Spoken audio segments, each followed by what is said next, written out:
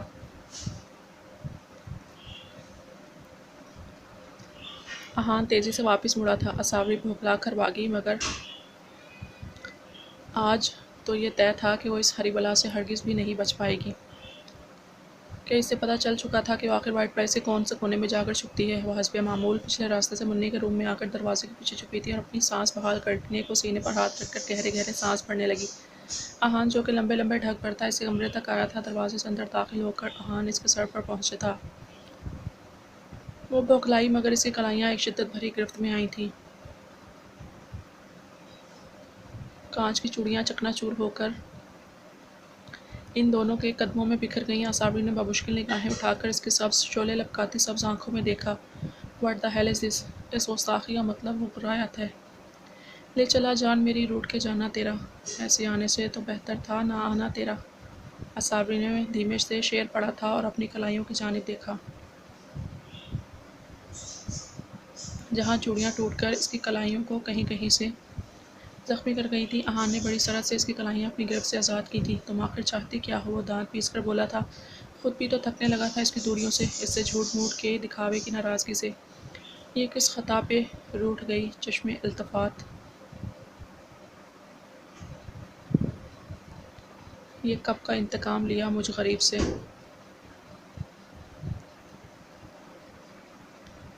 اساوری نے پھر ہمت کر کے شعر کے ذریعے اپنے دل کا مدعا بیان کیا، مگر نہیں جانتی تھی سامنے والا کیسا بے مہر شخص ہے جس کی جدائی اس کا دل ریزہ ریزہ کر دے گی۔